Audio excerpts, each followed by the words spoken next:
Recommendations थी, तो एक बार अपन जो है वो स्क्रीन पे वापस देख लेते हैं, उनको रिवाइज कर लेते हैं उन सरकारी कमीशन की रिकमेंडेशंस को। ठीक है, तो जैसा कि अपन ने देखा कि permanent interstate council should be set up under article 263 अनुच्छेद 263 के तहत जो है वो अंतर्राज्यीय परिषद का गठन किया जाना चाहिए, ये अपन ने देख लिया है। उसके बाद आर्टिकल 356 का प्रयोग अंतिम विकल्प के रूप में किया जाना चाहिए तथा इसका दुरुपयोग ना किया जाए। The article 356 should be used as a last resort and should not be misused. और ये कब राज्यपाल after the report of governor की रिपोर्ट के बाद ही जो है वो इसकी घोषणा की जानी चाहिए।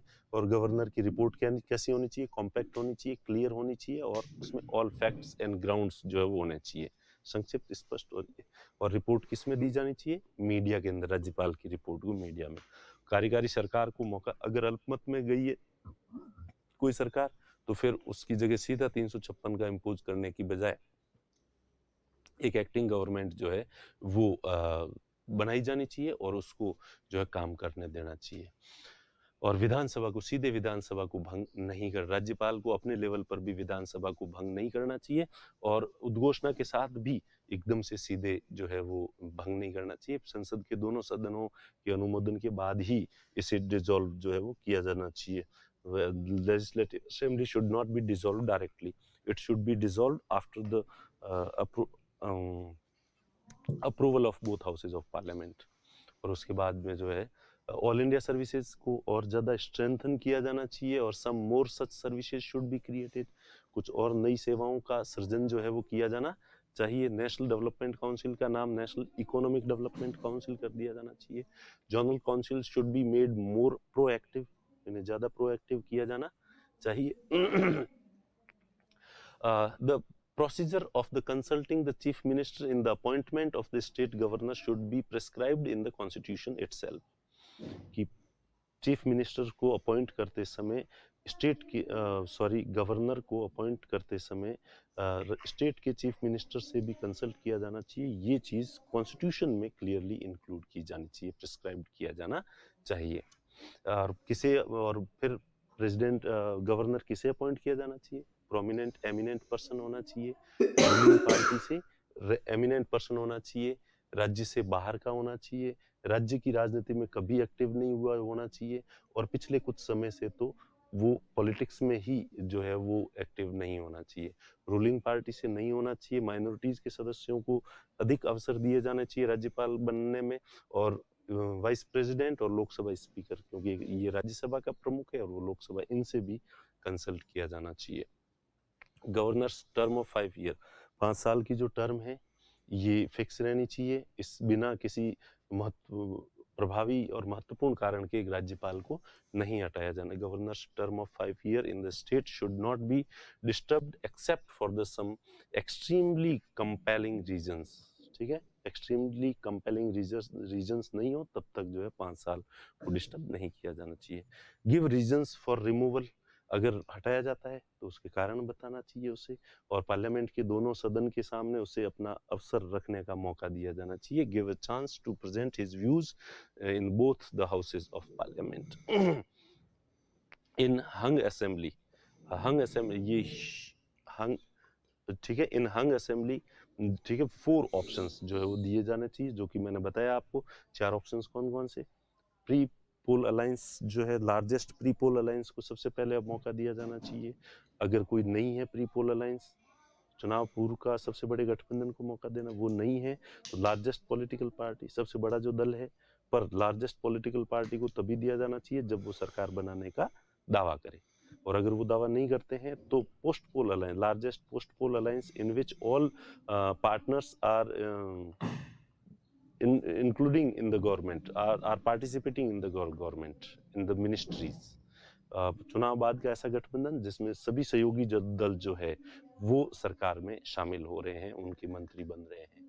और फिर चौथे नंबर पे ऐसा चुनाव बाद का गठबंधन जिसमें सभी दल सरकार में शामिल नहीं हो रहे हैं। तो ये 4 जो है वो ऑप्शंस जो है वो दिए जाए और ये सीक्वेंस होनी चाहिए। If any resolution is passed for legislative council, then it should be tabled in parliament within a definite time limit। ये एक जो है वो मैं पहले बताना भूल गया था कि यदि विधान परिषद बनाने की जो प्रक्रिया है ये आप पहले पढ़ चुके होंगे, तो उसमें पहले जो है स्पेशल मेजोरिटी से स्टेट लेजिस्लेटिव असेंबली एक रिजोल्यूशन पास करके केंद्र के पास भेजती है, और उसके बाद केंद्र जो है वो सिंपल मेजोरिटी से जो है वो बिल पास करके और राज्य के अंदर लेजिस्लेटिव काउंसिल यानी विधान परिषद बना सकती है। ठीक है, तो अब जैसे कि राजस्थान ने मुख्य अशोक गहलोत जी के मुख्यमंत्री काल पिछले कार्यकाल में जो है रिजोल्यूशन पास करके विधानसभा से भेज दिया था केंद्र के पास कि राजस्थान में राज्य जो है वो विधान परिषद भी बनाओ, लेकिन केंद्र ने वहां ले जाके और ठंडे बस्ते में रख दिया, क्योंकि यहीं से अशोक जी ने कह दिया था कि दो चाय मारवाड़ी में हमारे वो है कि जो यूं कहता है कि दो चाय लाने के लिए तो मतलब नहीं लानी है, यूं कहता है दो चाय तो लानी है। तो अशोक जी ने यहाँ के जो असंतुष्ट जो लोग थे कांग्रेस के, जिनको ये उम्मीद थी कि वो जिनको ऐसा कहा गया था कि आपको विधान परिषद में सदस्य बना देंगे, तो उन सबको राजी करने के लिए राज्य में विधान परिषद स्थापित करने का प्रस्ताव यहाँ से पास करवा दिया, आगे सोनिया जी और मनमोहन सिंह जी के पास भेज दिया, लेकिन वो कह दिया विधान परिषद बल्कि हमने भेज दिया है लेकिन आप बनाना मत। और इसलिए क्योंकि यहाँ पे भी कांग्रेस थी, वहां पे भी कांग्रेस थी, चाहते तो वो बना देते, लेकिन बनानी नहीं थी, तो वो प्रस्ताव वहीं पड़ा है। तो सरकारी कमीशन ने कहा कि राज्य अगर चाहते हैं और अपने यहाँ से प्रस्ताव पारित करके भेजते हैं और सामान्यतः केंद्र उसको ठंडे बस्ते में डाल दे, तो ऐसा नहीं है। कम से कम संसद में पेश तो किया ही जाना चाहिए एक निश्चित टाइम पीरियड के अंदर। तो इसके बाद जो है discretionary powers provided under article 163 में क्लियरली लिखा हुआ है कि राज्यपाल को सलाह देने के लिए एक मंत्री परिषद होगी, council of there shall be a council of ministers to advise the governor को एडवाइज करने के लिए काउंसिल ऑफ मिनिस्टर्स होगी। ठीक है, उसके बाद जो है फिर, लेकिन इसमें फिर कुछ डिस्क्रिशनरी पावर्स भी, इसमें फिर ये लिखा है कि लेकिन कॉन्स्टिट्यूशन में कई जगह कुछ राज्यपाल को कुछ डिस्क्रिशनरी पावर्स दिए गए। तो सरकारी कमीशन ने कहा कि जहां जहां ये लिखा हुआ है डिस्क्रिशनरी पावर्स, उनके साथ कोई छेड़छाड़ नहीं की जानी चाहिए, वो एज इट इज रहने चाहिए।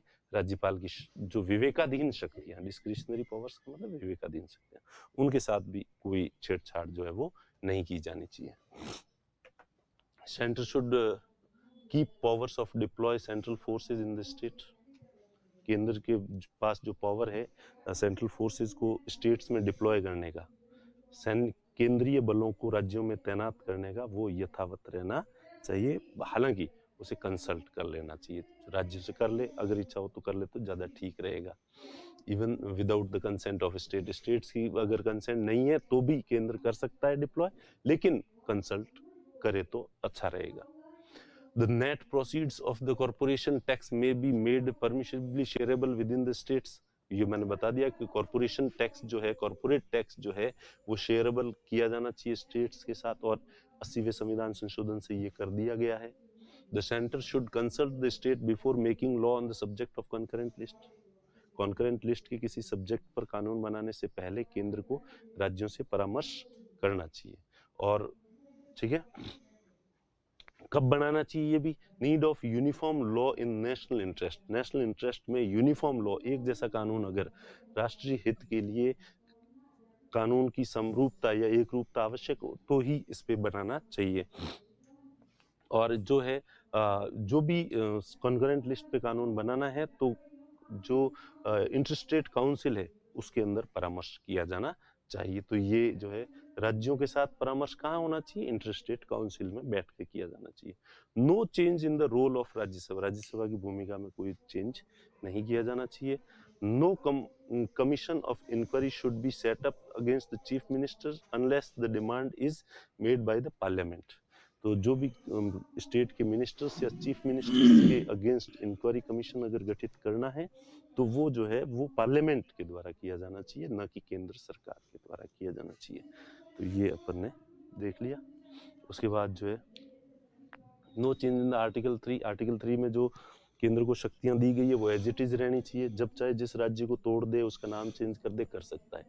Step should be taken to uniformly implement the 3 language formula in the true spirit. 3 language फॉर्मूले को ट्रू स्पिरिट के साथ इम्प्लीमेंट करने के लिए जो है वो स्ट्रॉन्ग जो स्टेप्स जो है वो लिए जाने चाहिए। A commission for linguistic minorities should be constituted. Linguistic minorities के लिए, भाषाई अल्पसंख्यकों के लिए एक आयोग का गठन किया जाना चाहिए। No autonomy for the radio and television services to the states, states को इसमें ऑटोनॉमी नहीं दी जानी चाहिए, लेकिन इसका डिसेंट्रलाइजेशन किया जाना चाहिए थोड़ा थोड़ा, ताकि थोड़ा बहुत अधिकार if state bill is reserved for the president, तो यदि राज्य का जो बिल है वो राष्ट्रपति के लिए रिजर्व रखा जाता है, तो 4 महीने के अंदर राष्ट्रपति को जो है डिसीजन लेना ही चाहिए उस पर, ऐसा नहीं कि ठंडे बस्ते में पड़ा रहे। If president return it for reconsideration, तो 2 महीने के अंदर पुनर्विचार के लिए लौटाना है, 2 महीने के अंदर जो है वो लौटाना होगा, और नहीं तो हाँ या ना देना है तो 4 महीने तक रोक सकता है प्रेसिडेंट। वैसे when the president withhold his assent to the state bill, he should also communicate the ground of withholding। ठीक है, तो जब प्रेसिडेंट, अगर राज्य का विधेयक राष्ट्रपति के पास है और राष्ट्रपति ने उसको मना कर दिया कि नहीं, इसे नहीं साइन किया जाना चाहिए, तो राष्ट्रपति को कारण बताना चाहिए। If president withhold his assent for the state bill, then he should communicate the reasons and grounds of withholding his assent। ठीक है, और स्टेट ऑर्डिनेंस इज रिजर्व्ड, यदि अध्यादेश जारी किया है राज्य के अंदर और राज्यपाल ने अध्यादेश को रिजर्व रखा है, तो 15 दिन के अंदर जो है वो जवाब दे। If state ordinance is reserved, then president has to decide within 15 days, 15 दिन में उसको फैसला लेना पड़ेगा। State government should not repromulgate ordinance more than one time. State, राज्य सरकारों को ये ध्यान रखना चाहिए कि अध्यादेश को एक बार से ज्यादा रिप्रोमुलगेट नहीं करना चाहिए, और अगर एक बार भी जो रिप्रोमुलगेट करते हैं तो काउंसिल ऑफ मिनिस्टर्स के सामूहिक डिसीजन से ही किया जाना चाहिए। रेजिडरी पावर्स ऑफ टैक्सेशन बता दिए, टैक्स से रिलेटेड जो अवशिष्ट शक्तियां हैं वो केंद्र के पास होनी चाहिए, और बाकी की अवशिष्ट शक्तियां समवर्ती सूची में रखी जानी चाहिए। Education standards set by the centres, तो शिक्षा, जहाँ तक शिक्षा का प्रश्न है, तो शिक्षा के जो मानक है कि शिक्षा कैसी होनी चाहिए वो केंद्र के द्वारा निर्धारित की जाए। यूजीसी जो है वो केंद्र के द्वारा संचालित होनी चाहिए, यूजीसी जैसे कि अभी चल रही है वैसे की होनी चाहिए, लेकिन शिक्षा का इम्प्लीमेंटेशन स्टेट के द्वारा, ये थोड़ा वैसे लोग है, यूजीसी यहाँ पे होना चाहिए था। Standards set by the center and UGC also governed by the center, but the implementation of education should be given to the states। शिक्षा जो भी नीति है उसका क्रियान्वयन राज्यों के पास जो होना चाहिए। 30 days time should be given to CM, मुख्यमंत्री को बहुमत सिद्ध करने के लिए 30 दिन का समय दिया जाना चाहिए। हाँ, हाई कोर्ट के ट्रांसफर, हाई कोर्ट के जो जज है इनका ट्रांसफर तभी उनकी इच्छा से ही किया जाना चाहिए, ताकि वो अगर जज चाहता है तो ही किया जाए, अदरवाइज नहीं किया जाना चाहिए। थोड़ा ध्यान रखने वाली बात है। लैंग्वेज ऑफ कॉमन पीपल, साधारण आदमियों का जो कामकाज जिन भाषा में होता है तो उसके लिए साधारण लोगों की भाषा का प्रयोग ही होना चाहिए। तो ऑफिशियल जो लैंग्वेजेस हैं इसमें जनसाधारण की भाषा का प्रयोग किया जाना चाहिए। मिनरल्स, नेचुरल गैस आदि का जो रॉयल्टी है उनका रिवीजन जो है वो रिवाइज जो है वो उन्हें हर 2 वर्ष के बाद में किया जाना चाहिए। तो इस तरह से ये सरकारी कमीशन की रिकमेंडेशंस हैं और आपकी बुक में भी दे रखी है, तो प्लीज़ इनको 5-7 बार लिखने की कोशिश करेंगे, तभी ये चीज़ें आपकी क्लियर होगी। और एक बार लिखें, उसके बाद बिना देखे दूसरी बार लिखने की कोशिश करें, कुछ चूक छूट जाएगी, फिर तीसरी बार, चौथी, 5वीं बार, तो मैं उम्मीद करता हूँ कि कम से कम 5 बार ये लिखने की कोशिश आप करेंगे। ये वाला टॉपिक सेंट्रल स्टेट रिलेशन आपके सिलेबस में बहुत क्लियरली मेंशन किया गया है, इसलिए तो ये 2016 वाले में भी जो है पुंछी कमीशन की रिकमेंडेशंस पूछी थी, और आगे भी ये पूछा जाएगा। ये बहुत इंपॉर्टेंट टॉपिक है, इसलिए प्लीज़ इसको आप अपने लेवल पे, मैंने मेरी तरफ से पूरी कोशिश की है। उसके बावजूद जो है वो कई चीज़ें उतनी अच्छी नहीं हो पाती है, तो आप खुद पढ़ोगे तो ये और ज़्यादा अच्छे से तैयार हो जाएगा।